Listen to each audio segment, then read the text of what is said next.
Hey, before I get into this, the commercial to start this video was that new COD commercial. It was Post Malone, and at the end it's like, I feel just like a rock star. Yeah, hey, hey, hey, hey. Back at it, another one. Back at it, another one. Back at it, another one. Back at it, another one. Back at it, another one. Before that, let me put some liquor in it.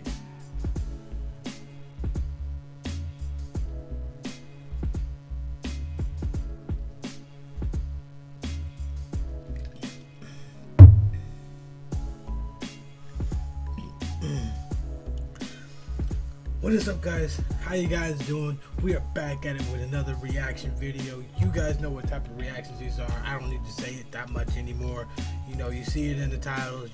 You guys just know. Today we are here with another one from the film theorists.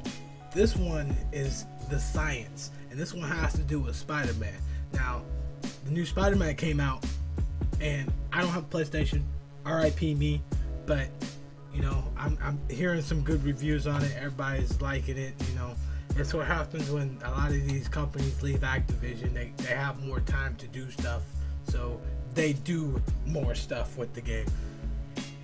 But this one is but this one is warning: Spider-Man will leave you broken. The science. This one is going to be from Austin. Now, I might be impartial, but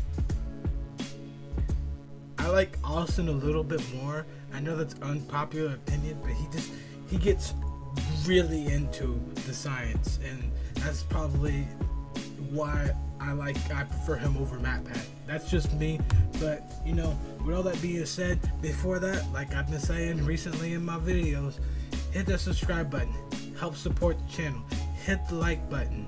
It lets me know what you guys like, and hit that notification bell, because it just helps all around, because it lets you get notified of when I drop my next video.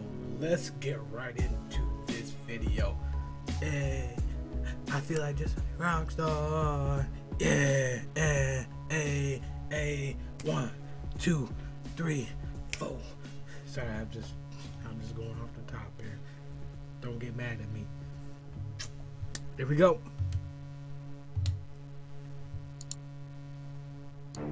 Dear Insomniac Games, hi! It's me, Austin! Congratulations on releasing a AAA game in 2018 that isn't Fortnite and doesn't totally suck! You did it! Now let's tear it down with the power of math. Right, here we go.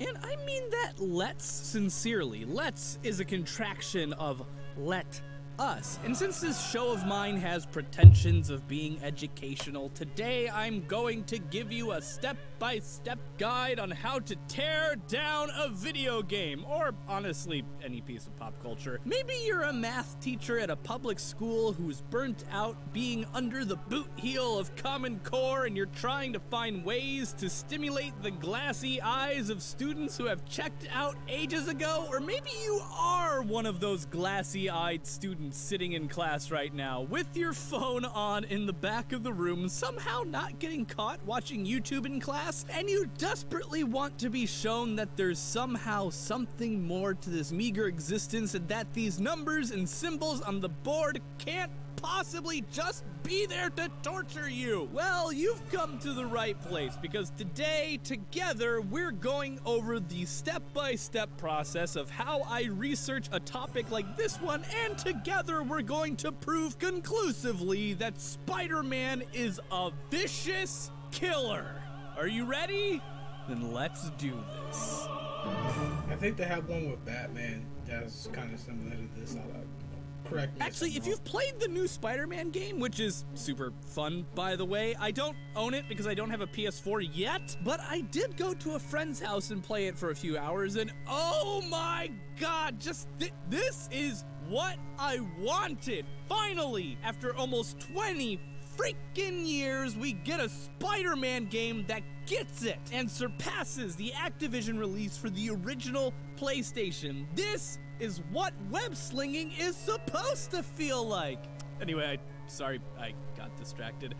If you've played the new Spider-Man game, it actually probably becomes pretty apparent pretty quickly that Spider-Man did not take the same oath that Batman did, because this guy racks up a body count pretty quickly, even by comic book force rules. I'm gonna belay judgment since most of these people do try to shoot Spider-Man, but yikes, this dude racks up a pretty impressive kill count in just one playthrough. Step 1 in being a scientist is to play the game. It's a personal rule of mine to play every single game I do a video on, and it's easily the best part of the job. Well, sometimes. Actually, playing a game is key because there are some things about a game that you'll never understand if you don't play it. And while you're playing the game, you just look for stuff. You ever watch a movie and for like a moment you're like, LMAO, what? I mean, what? I don't think that's how gun physics work in an airplane, Mr. Neeson. That's your inner scientist crying for freedom. And that's the stuff of magic, and that's the stuff that these episodes are made of. The tools you'll need for this experiment are pretty minimal. A pen and paper, a calculator, the Pythagorean theorem, a handful of other plug-and-play formulas, and your imagination. In the case of Spider-Man, two major things stood out to me in the first few minutes of playing this game. Spidey's uppercut, I mean, look at this thing. I mean, launching a dude feet into the air seems like excessive force to use on a guy who doesn't have superpowers, Peter. Maybe you should do something more merciful, like ripping his toenails out. But just for safety, we should pick something else. Just let's go with a wild card, the impact web. It may seem innocuous, but trust me, I've been doing this a while, and if I've learned anything, it's not to underestimate pressure. Okay, so bada bing, bada boom, step 1 is complete. Find the things that make no PG sense. Step 2 is to get the measurements, and in order to do this accurately, you're gonna need game footage. Thankfully, you don't have to be a big, fancy YouTuber with an Elgato internal capture card like I do to do this. Many consoles have internal recording settings that you can use that suck for quality because they're competing with the internal resources of the console, but they will get the job done in a pinch. And for PC games, you have a number of free options like Open Broadcaster for recording your games. Once you've got your footage of Spider-Man beating the snot out of poor, violent criminals, this is where the real fun begins.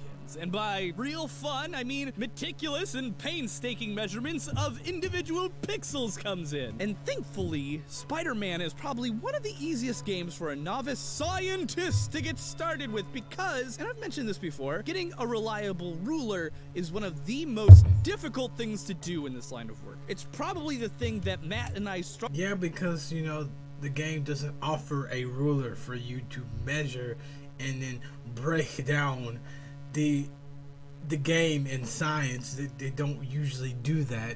Correct me if I'm wrong, Austin. So I can see how it can be pretty difficult. But continue. Struggled the most with and spend the most time on when doing this sort of thing. Thankfully, Peter Parker has a canon height, and this is actually reflected in the character biography entry for Spider-Man in-game. 5 foot, 10 inches, or exactly 70 inches. Now, it's time to have a chat about units. I'm an American, which means I use the dreaded Imperial system. In fact, most of the time, I have to convert units back into Imperial when I'm doing math in order to have any understanding of what's actually happening. However, science is done in metric units, so you need to convert all Imperial units into metric if you're gonna be a scientist. It's a rule. Sorry, bud. It'll make everything easier, trust me, from meters per second to newtons to pascals to joules and back again. This is only gonna save yourself time. The conversion of inches into meters is actually pretty simple. Each inch is 0.0254 meters, so just multiply and shazam! You got 1.778 meters. All right, we got all we need. So how does this apply to Peter's uppercut of doom? Well, thankfully, it's pretty easy. I'd say it's not rocket science, but, well, it actually is Floyd Mayweather would be proud of that uppercut. Even Ryu. Oh, you can! He'd be proud.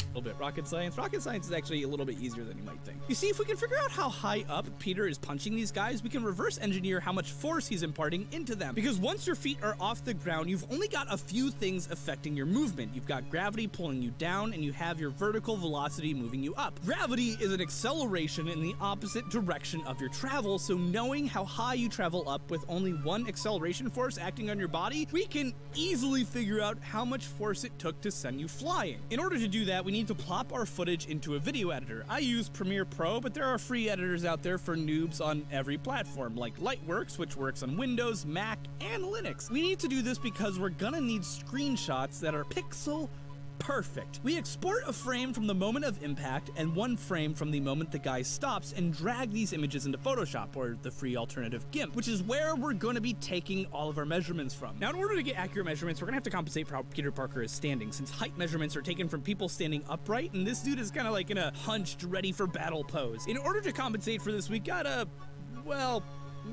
kind of butcher Spidey. Sorry, buddy. Anyway, doing this, we can draw a line where the Mook's feet are when he is on the ground, then a line at where his feet are when he hits peak height. In this frame, Peter is 296 pixels from his heel to the top of his head. We use this to get a pixel to meter ratio by dividing the pixels of Peter's height by how tall. This is nuts. This is just nuts. I'm just gonna continue with this. Continue, Austin. He actually is, which gives us 166.4792 PMs. We measure the distance between those two lines to get 52 pixels, which we divide by our PM ratio, which will give us the height in meters this poor Mook is punched, which is 3.075 meters, or over 10 feet in the air. Given that a constant downward acceleration of 9.806 meters per second is affecting him as he travels upward, his travel time to peak height on Earth would be 0.79 seconds, meaning his initial launch speed would have to be 7.7773 meters per second. We can figure this out by taking the square root of 2 times the distance traveled divided by the acceleration due to gravity. This is just a reworking of the acceleration distance formula, 1/2 the acceleration times time squared. Since we know everything but time, we can rearrange it to isolate t and get our answer for how...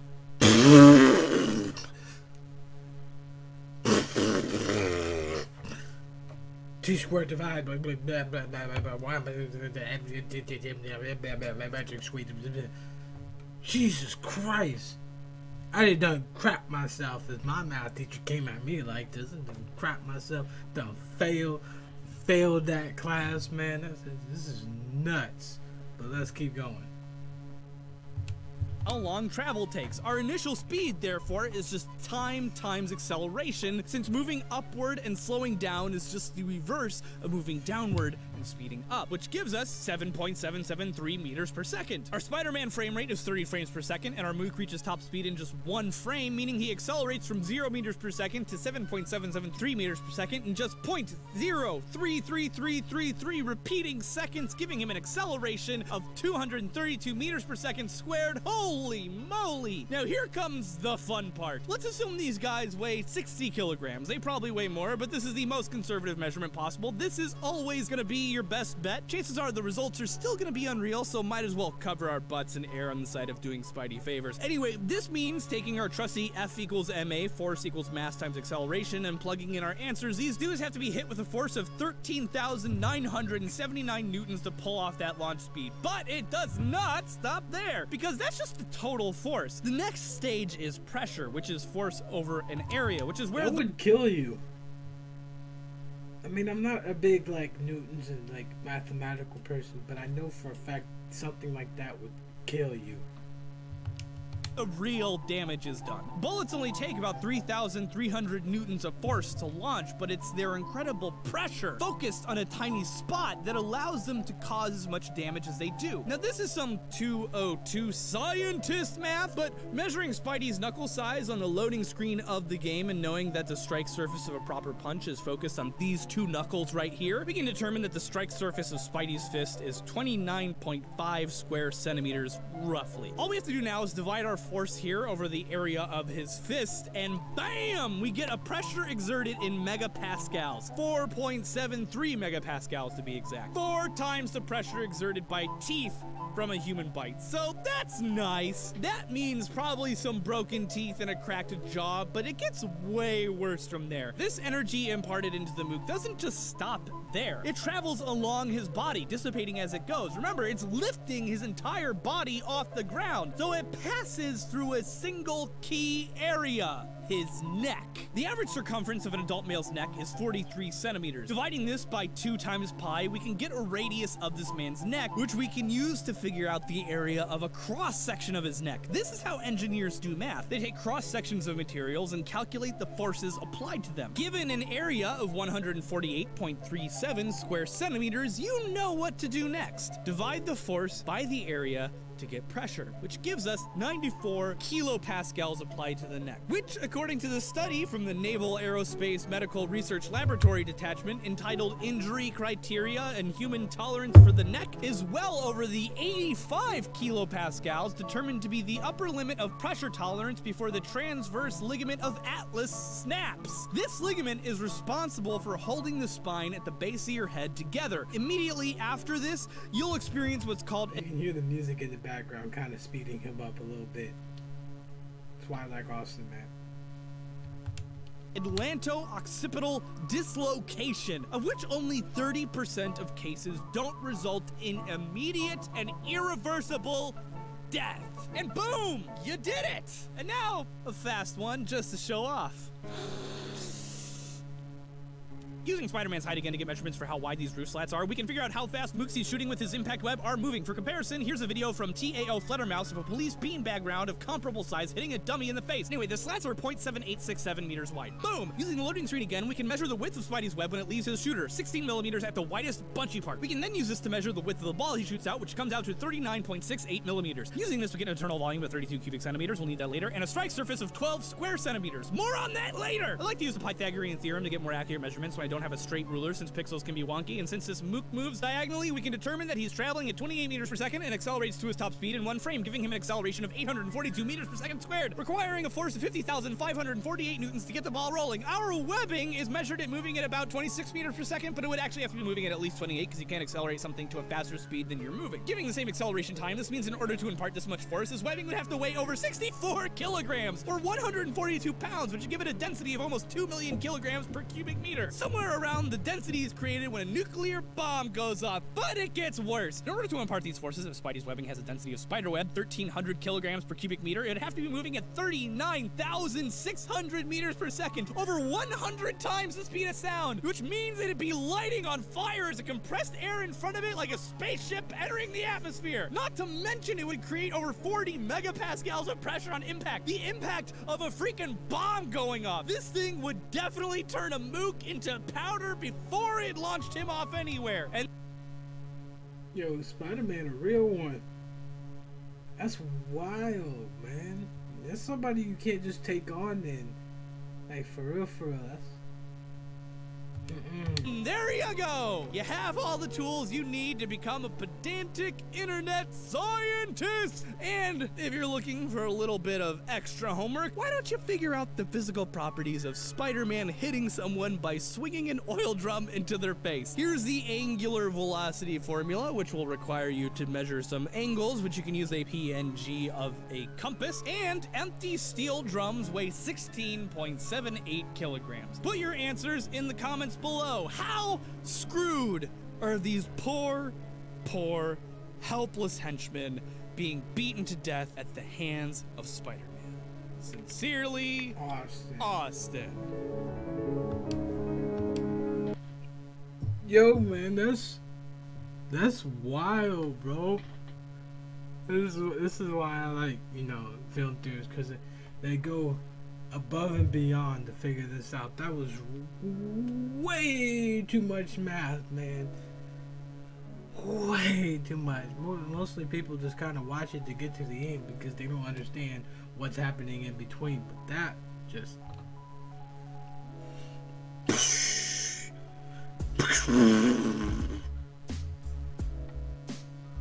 But with all that, that's going to bring us to the end of the video.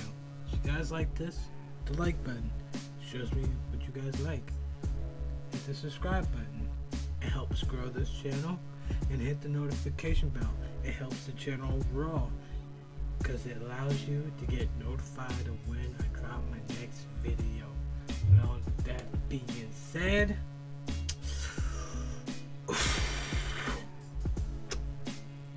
you guys have a good one.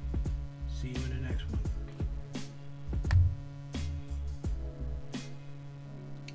His webs would be lit on fire by the time it got to him, and it would turn him into